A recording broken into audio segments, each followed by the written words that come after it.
اندھا قتل۔ آسمان پر سیاہ بادلوں نے اپنا گھیراؤ تنگ کر لیا تھا۔ ان قریب طوفانی بارش ہو سکتی تھی۔ اس امکان کے پیش نظر وہ اس راستے پر آ نکلا تھا جو اس کے گھر کے زیادہ قریب تھا۔ وہ جلد از جلد گھر پہنچنا چاہتا تھا، مگر یکدم شروع ہونے والی موسلا دھار بارش نے اس کی یہ کوشش حسرت میں بدل دی۔ اس نے دونوں ہاتھوں سے اپنا سر ڈھانپ لیا اور اس طوفانی بارش سے بچنے کی خاطر وہ ایک درخت کی جانب لپکا، مگر جیسے ہی وہ اس گھنے درخت کے چاروں طرف پھیلی ہوئی شاخوں کے نیچے آیا، کسی چیز سے پاؤں ٹکرانے کی وجہ سے وہ منہ کے بل زمین پر گر پڑا۔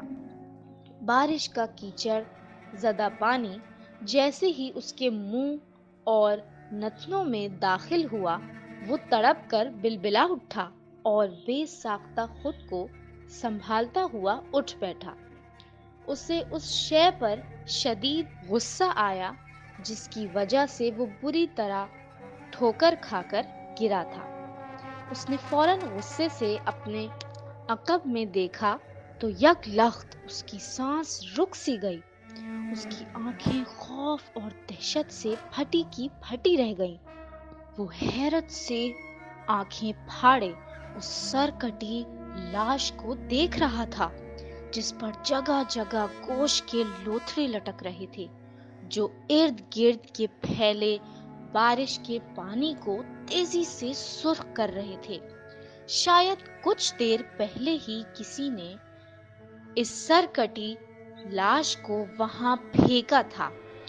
اس کے اوسان جیسے ہی بحال ہوئے، اس نے سر پٹ دوڑ لگا دی۔ اس وقت خوف کا اس قدر غلبہ تھا اس پر کہ اسے اب بارش کی بھی پرواہ نہیں تھی۔ وہ سر پٹ بھاگتا ہوا گھر پہنچا۔ وہ ارد گرد وہیں پر دیکھ کر بے ہوش ہو گیا۔ صبح کا اجالا ہر طرف پھیل چکا تھا۔ وہ سرکٹی لاش وہیں پر پڑی تھی۔ گاؤں کے کئی لوگ اس لاش کے ارد گرد دائرے کی شکل میں جمع تھے۔ گاؤں کے منشی رب نواز کے بیٹے کی نشاندہی پر لوگ اس جانب آئے تھے، جبکہ وہ بیچارہ لڑکا اس لاش کو دیکھ کر اس قدر خوف زدہ ہو گیا تھا کہ بخار کی وجہ سے بستر پر نڈھال پڑا تھا۔ لاش سرکٹی ہونے کے باوجود لوگوں نے شناخت کر لی تھی۔ وہ لاش اس گاؤں کے نامی گرامی عامل کی تھی۔ چند گھنٹوں بعد اس عامل کا سر بھی تلاش کر لیا گیا، جسے گہری کھائی میں پھینکا گیا تھا۔ پورا گاؤں شش و پنج میں مبتلا تھا کہ آخر کس شخص نے اس عامل کو اس بے قدر بے دردی سے مارا تھا۔ وہ عامل چند سال پہلے اس گاؤں میں آ کر رہائش پذیر ہوا تھا۔ اس کا نام چنگیز تھا۔ جو شخص اس کے مزاج کے خلاف ہوتا تھا اس سے دوبارہ ملنا پسند نہیں کرتا تھا، اس لیے لوگ اس کے سامنے جاتے ہوئے بڑی احتیاط برتنے لگے تھے اور پورا دھیان رکھتے تھے کہ کہیں کوئی ایسی بات منہ سے نہ نکل جائے جو عامل چنگیز کے مزاج کے خلاف۔ وہ کہاں سے آیا تھا اور کہاں کا رہنے والا تھا یہ کوئی نہیں جانتا تھا، کیونکہ اس نے اپنے نزدیک کسی کو آنے نہیں دیا تھا۔ تنہا رہنا پسند کرتا تھا۔ جب موڈ ہوتا تو اپنے گھر کا مرکزی دروازہ کھول دیتا، تب پھر لوگ سمجھ جاتے کہ اب وہ اپنے مسائل کے سلسلے میں اس سے مل سکتے ہیں۔ اگر اس کا موڈ نہ ہو تو وہ کئی دن گھر میں ہی بند رہتا تھا۔ عامل چنگیز کی پراسرار شخصیت لوگوں کے لیے کسی معمے سے کم نہ تھا۔ البتہ پورا گاؤں عامل چنگیز کی پراسرار صلاحیتوں کا شاہد تھا۔ گاؤں میں بھی جادو، ٹونے، آسیب کا سایہ وغیرہ جیسے مسائل جب بھی سامنے آتے ان کو چنگیز ہی حل کرتا تھا۔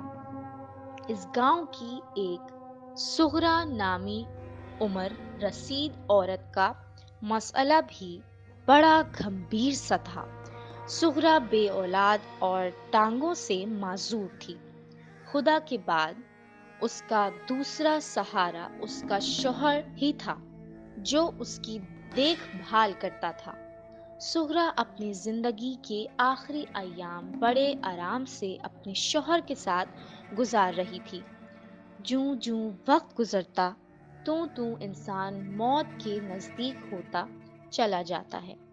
عمر کی زیادتی اور بڑھاپا انسان کی صحت اور خوبصورتی کو دیمک کی طرح چاٹ جاتے ہیں، اور آخر یہ ہوتا ہے کہ انسان بالکل بے دست و پا ہو کر موت کے سامنے ہتھیار ڈالنے پر مجبور ہو جاتا ہے۔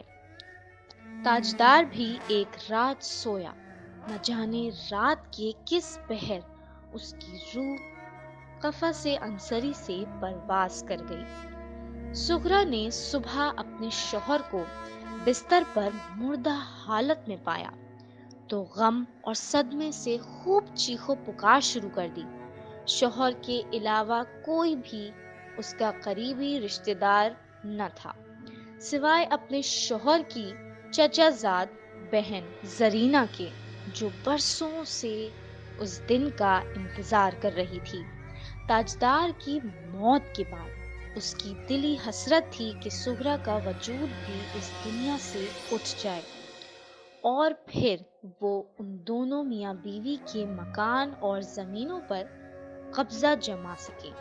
اسی لالچی عورت نے سغرا پر عامل چنگیز کے ذریعے سفلی عمل کرا دیا، مگر قدرت سغرا کا بھلا چاہتی تھی۔ وہ مغرب کے وقت اپنے شوہر تاجدار کی قبر کے پاس بیٹھی رو رہی تھی کہ ایک نادیدہ طاقت نے سغرا کے وجود پر اپنا تسلط قائم کر لیا۔ وہ معذور بڑھیا جو اپنے قدموں پر چل نہیں سکتی تھی فوراً اٹھ کر کھڑی ہو گئی۔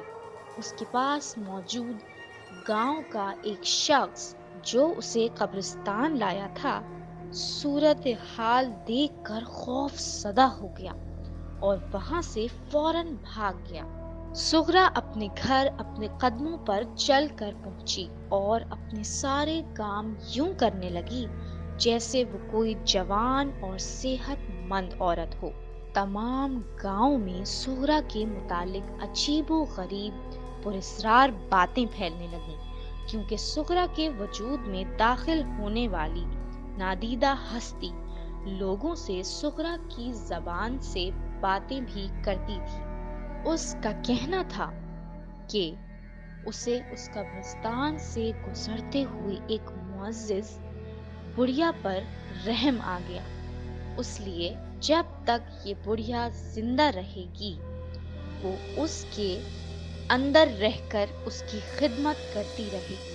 سغرا پر کروایا گیا عامل چنگیز کا سفلی عمل دھرا کا دھرا رہ گیا تھا، کیونکہ سغرا کے وجود پر قابض وہ نادیدہ ہستی کسی بھی شیطانی چیز کو سغرا کے نزدیک نہیں آنے دیتی تھی۔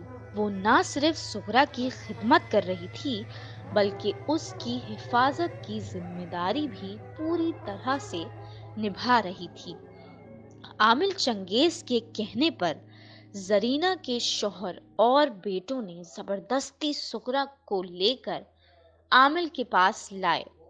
عامل چنگیز نے بڑے بے رحمانہ طریقے سے اس ہوائی چیز کو اذیت دے کر سغرا کے جسم سے نکالا۔ عامل چنگیز کا یہ بڑا سفاکانہ طریقہ، وہ اپنے عملیات سے ان ہوائی چیزوں کو اس قدر تکلیف اور اذیت دیتا تھا کہ وہ پلٹ کر کبھی انسان کے پاس نہیں آتی تھی۔ جیسے ہی وہ ہوائی چیز سغرا کے وجود سے جدا ہوئی، ٹھیک اسی رات سغرا کی موت واقع ہو گئی۔ سغرا کی موت کے بعد زرینہ اپنے شوہر اور بیٹوں کے ساتھ تاجدار کی زمین پر قبضہ کر کے بیٹھ گئی۔ عامل چنگیز کے گاؤں کا چودھری عثمان اپنے بیٹے عدنان کی وجہ سے سخت پریشان تھا۔ عدنان کی عمر 10 سال تھی اور وہ چودھری عثمان کا اکلوتا چشم و چراغ تھا، اس لیے چودھری عثمان اسے اپنی جان سے بڑھ کر چاہتا تھا۔ عدنان کی ذرا سی تکلیف اسے پریشان کر دیتی تھی، مگر اب کی بار چودھری عثمان اپنے بیٹے کی تکلیف کی وجہ سے نہیں بلکہ اس کی عادات کی وجہ سے سخت پریشان تھا، کیونکہ عدنان کی عجیب و غریب عادات تھیں۔ وہ زیادہ تر درختوں پر چڑھ کر گم سم بیٹھا رہتا تھا۔ کچھ لوگوں کا خیال تھا کہ عدنان پر کسی عصیب کا سایہ ہے، جبکہ چودھری عثمان بھوت پریت پر یقین نہیں رکھتا تھا۔ مگر پھر ایک رات ایسا ہوا کہ چودھری عثمان لوگوں کی باتوں پر یقین کرنے پر مجبور ہو گیا۔ اس روز چودھری عثمان اپنی بیوی اور بیٹے کے ہمراہ اپنی بہن سے ملنے دوسرے گاؤں گیا تھا۔ اس کی بہن نے اپنے بیٹے کی 6 سالگرہ کے موقع پر چھوٹی سی تقریب کا اہتمام کیا تھا، جس میں نزدیکی رشتہ داروں اور کچھ دوست بھی تھے۔ چودھری عثمان کم ہی اپنی بہن کے گھر جاتا تھا، اس لیے بہن نے اصرار کرتے ہوئے اس رات چودھری عثمان اور اس کی بیوی بچے کو روک لیا۔ آدھی رات بیت چکی تھی۔ چودھری عثمان کافی دیر جاگتا رہا۔ رات کے کسی پہر اس کی آنکھ لگی۔ اسے کچھ خبر نہ ہوئی، مگر جب اس کی آنکھ کھلی تو اس نے سب سے پہلے اپنے پاس سوئے عدنان کے وجود کو ٹٹولا۔ وہ اکثر رات کو اٹھ کر یوں ہی عدنان کو دیکھتا تھا، کیونکہ عدنان کئی بار رات کے وقت بھی درختوں پر چڑھنے نکل جاتا تھا۔ اس وقت بھی عدنان کو بستر پر نہ رکھ کر وہ چونک گیا۔ اس نے فوراً اٹھ کر کمرے کی لائٹ جلائی اور داخلی دروازے سے باہر نکل گیا۔ اس کا رخ حویلی کے باغ کی طرف تھا۔ وہ جانتا تھا عدنان یقیناً وہاں موجود ہوگا۔ باغ میں مختلف اقسام کے قداور درخت موجود تھے۔ وہ ایک ایک کر کے سب درختوں کا جائزہ لے کر آگے بڑھ رہا تھا۔ یکدم اسے اپنے سر کے اوپر سے عدنان کی ہنسنے کی آواز آئی۔ چودھری عثمان نے سر اٹھا کر اوپر دیکھا تو عدنان کئی فٹ لمبے بیری کے درخت کی شاخ پر بیٹھا تھا، مگر اس لمحے عثمان کا دھیان عدنان کی طرف نہیں تھا۔ اس کا چہرہ خوف سے سفید پڑنے لگا تھا، کیونکہ اس وقت وہ اس عجیب اور بھیانک مخلوق کو دیکھ رہا تھا جو کہ عدنان سے کچھ فاصلے پر موجود تھی۔ اس کے پورے جسم پر کسی ریچھ کی طرح سیاہ بال تھے۔ اس کا پورا جسم کسی بنمانس کی طرح لمبا تگڑا تھا، مگر اس کی شکل بلی کی مشابہت رکھتی تھی۔ وہ کیا شے تھی؟ چودھری عثمان اسے کوئی بھی نام دینے سے قاصر تھا۔ وہ حیرت اور خوف سے ملی جھلی کیفیت میں سے عجیب مخلوق کو گھور رہا تھا، جو اپنی شعلہ بار آنکھوں سے عدنان کی طرف اپنے ہاتھ بڑھا رہی تھی۔ مگر عدنان تو جیسے ہر شے سے بے نیاز ہو چکا تھا۔ وہ بس اپنے آپ کی طرف دیکھ کر ہنس رہا تھا۔ چودھری عثمان بے اختیار چیخ پڑا، عدنان نیچے اترو، وہ آ رہا ہے تمہاری طرف۔ عدنان ہنس رہا تھا جیسے اسے کچھ سنائی ہی نہ دیا ہو۔ اپنے پیچھے دیکھو عدنان، وہ آ رہا ہے، چودھری عثمان اشارہ کرتے ہوئے چیخ رہا تھا۔ تو عدنان نے اسے ساتھ پیچھے پلٹ کر دیکھا۔ قوی ہیکل بنمانس نما شے موت بن کر اس کے سر پر پہنچ چکی تھی۔ عدنان اسے دیکھ کر بے ساختہ چیخ پڑا۔ اس خوفناک مخلوق نے عدنان کو کھینچ کر درخت سے نیچے لٹکا دیا۔ عدنان کی خوفناک چیخوں سے پوری حویلی گونج اٹھی۔ چودھری عثمان تڑپ کر گڑ گڑایا، خدا کے لیے اسے چھوڑ دو۔ جواباً اس عجیب مخلوق کے منہ سے ایک فلک شگاف قہقہ نکلا۔ عدنان اور ڈر گیا اور اس مخلوق نے عدنان کو درخت سے نیچے پھینک دیا۔ یہ بھیانک منظر دیکھ کر چودھری عثمان کے سامنے سے ہولناک چیخ نکلی اور وہ وہیں چکرا کر بے ہوش ہو گیا۔ اسے 2 دن بعد ہوش آیا تھا۔ ہوش میں آتے ہی وہ چیخ پڑا، عدنان، عدنان! وہ تکلیف میں عدنان کو پکار رہا تھا۔ کمرے میں عثمان کی بیوی سمیت دیگر رشتہ دار بھی موجود تھے، جو اس کے ہوش میں آتے ہی اس کے چاروں طرف کھڑے تھے۔ آپ ٹھیک تو ہیں نا؟ چودھری عثمان کی بیوی فوراً اس کی طرف بڑھتی ہوئی بولی، اس نے میرے بیٹے کو مار دیا، مار ڈالا اس نے میرے بیٹے کو۔ چودھری عثمان پھٹی ہوئی آواز میں چیخا۔ چودھری عثمان کی بیوی اسے تسلی دیتی ہوئی بولی، ہمارا بیٹا بالکل ٹھیک ہے، وہ سامنے ہی بیٹھا ہے۔ عثمان نے سامنے دیکھا تو عدنان کرسی پر بیٹھا اسے ہی دیکھ رہا تھا۔ چودھری عثمان نے فوراً اسے اپنے پاس بلایا اور 2 دن قبل والے واقعے کے متعلق دریافت کیا، مگر عدنان نے مکمل لا علمی کا اظہار کیا۔ اس ساتھ چودھری عثمان کو یقین ہو چکا تھا کہ عدنان کے ساتھ ضرور کوئی شیطانی شے ہے، اس لیے وہ عدنان کو عامل چنگیز کے پاس لے گیا اور چنگیز کو عدنان کی تمام صورتحال سے آگاہ کیا۔ عامل چنگیز نے عدنان کو اپنے سامنے بیٹھا کر اس کا سر اپنے ہاتھ کی گرفت میں لیا اور منہ ہی منہ میں کچھ بڑبڑانے لگا۔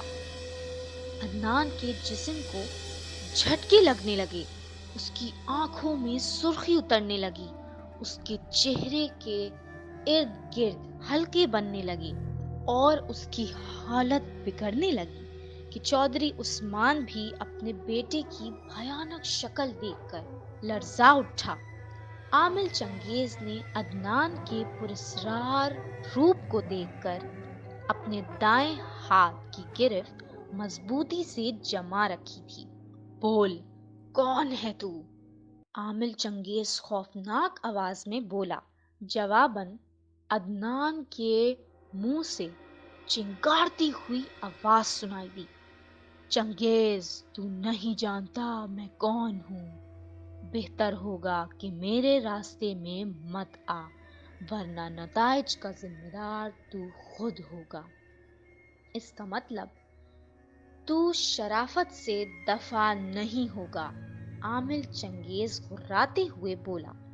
عدنان کے اندر موجود وہ آسیب بڑے خطرناک اور زہریلے لہجے میں بولا، ہرگز نہیں جاؤں گا، اس سے پہلے تیرا سامنا جس مخلوق سے تھا وہ کمزور تھی، اس لیے تیرے سامنے ہار مان گئی، مگر میں کسی قیمت ہار نہیں مانوں گا۔ بہتر یہی ہے کہ تو مجھ سے دشمنی مت مول، ورنہ بڑی مہنگی پڑے گی تجھے یہ دشمنی۔ عدنان کے منہ سے یہ عجیب و غریب آواز اور الفاظ سن کر عامل چنگیز کا چہرہ سرخ ہونے لگا۔ اس کی آنکھوں میں غیظ و غضب کی شدتیں عیاں ہونے لگی تھیں۔ وہ غصے سے کانپتے ہوئے منہ ہی منہ میں کچھ پڑھنے لگا۔ تھوڑی ہی دیر میں عدنان کے وجود سے دھواں اٹھنے لگا۔ عدنان کی لاتعداد بھیانک اور ہولناک چیخوں سے پورا کمرہ گونج اٹھا تھا۔ چودھری عثمان ایک طرف بیٹھا یہ منظر پھٹی کی پھٹی آنکھوں سے دیکھ رہا تھا۔ وہ خود پر ضبط کیے بیٹھا تھا۔ اس کے سامنے اس کے جگر کا ٹکڑا زمین پر بری طرح سے اچھاڑے مار کر تڑپ رہا تھا۔ چند لمحے بعد عدنان کی چیخیں مدھم پڑنے لگی۔ تڑپتا ہوا جسم زمین پر ساکت ہو گیا۔ اس کے چہرے کے بگڑتے ہوئے نقوش پھر سے معصومیت میں تبدیل ہونے لگی تھی۔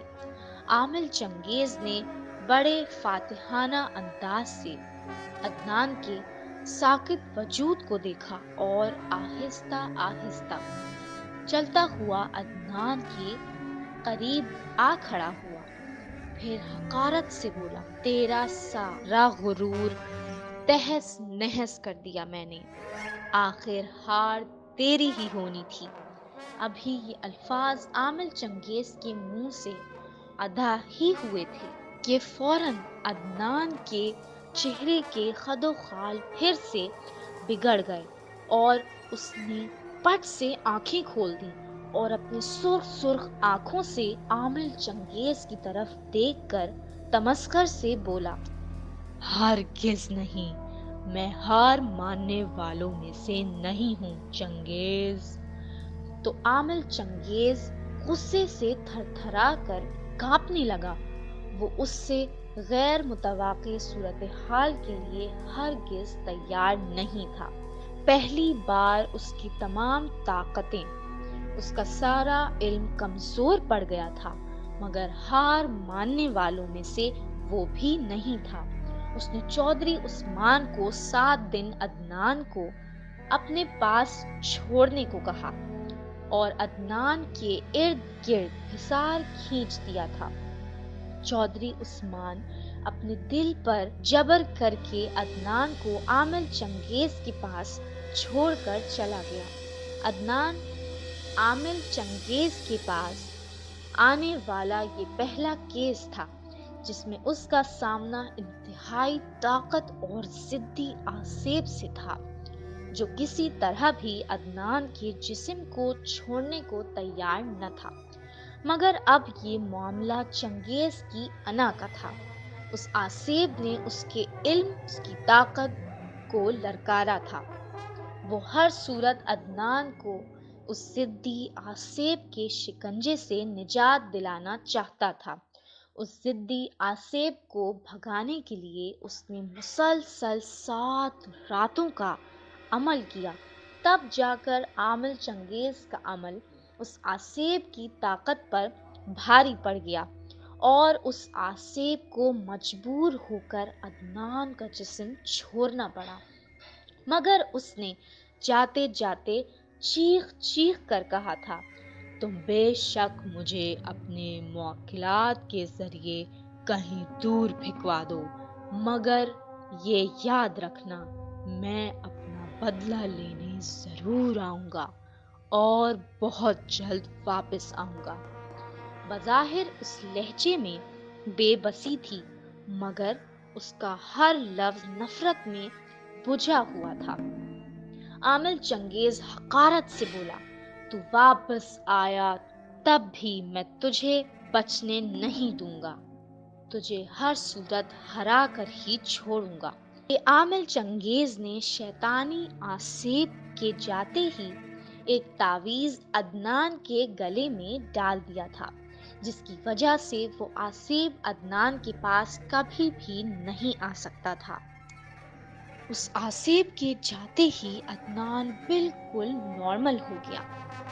درختوں پر چڑھ کر بیٹھنے کی اس عادت کو بھی اس نے چھوڑ دیا تھا۔ اس قسم کے کئی واقعات سے عامل چنگیز کی زندگی بھری ہوئی تھی۔ اس نے اپنی زندگی میں کئی لوگوں کی زندگیاں سنوار دی تھیں اور کئی لوگوں کی برباد بھی کر دی تھیں۔ یہ سلسلہ یوں ہی چلتا رہتا، مگر ایک رات کسی انتہائی سفاک قاتل نے عامل چنگیز کو بے دردی سے قتل کر دیا۔ عامل چنگیز کے قتل کی تشویش کافی عرصہ جاری رہی، مگر قاتل کا کوئی سراغ نہ مل سکا۔ آخر کار قتل کو اندھا قتل قرار دے کر کیس کی فائل بند کر دی گئی۔ تقریباً 10 سال اس واقعے کو بیت گئے۔ لوگ اتنے عرصے میں عامل کو بھول گئے تھے۔ 10 سال بعد ڈاکوؤں کا ایک گروہ واردات کرنے کے دوران پکڑا گیا۔ دوران تفتیش اس گروہ نے اپنے تمام جرائم کا اعتراف کیا اور یہ بھی بتایا کہ عامل چنگیز کے قتل میں بھی ان کا ہاتھ ہے۔ اسی گروہ کے سردار نصیر نامی ڈاکو نے بتایا کہ اس نے اور اس کے 3 ساتھیوں نے عامل چنگیز کے گھر ڈکیتی کی تھی۔ بقول اس کے، عامل چنگیز نے بنا کسی مزاحمت کے اپنی تمام جمع پونجی ہمارے حوالے کر دی تھی، مگر پھر نہ جانے کیا محسوس ہوا، جیسے کوئی ہوا کا جھونکا میرے اندر حلول کر گیا، اور پھر کوئی میرے اندر چیخ چیخ کر کہنے لگا، اس شخص کو ذبح کر دو، ذبح کر دو اس شخص کو۔ میرے حواس کھو بیٹھے۔ میں نے کسی معمول کی طرح اس کے احکامات پر عمل کرتے ہوئے عامل چنگیز کو موت کے گھاٹے اتار دیا اور اس کا سر کاٹ کر گہری کھائی میں پھینک دیا۔ اس ڈاکو کے بیان سے کئی لوگوں کو یقین ہو گیا تھا کہ عامل چنگیز کی اس موت کا باعث ضرور کوئی عاصی بھی تھا، جس نے ایک انسان کے ذریعے عامل چنگیز سے بدلہ لیا تھا۔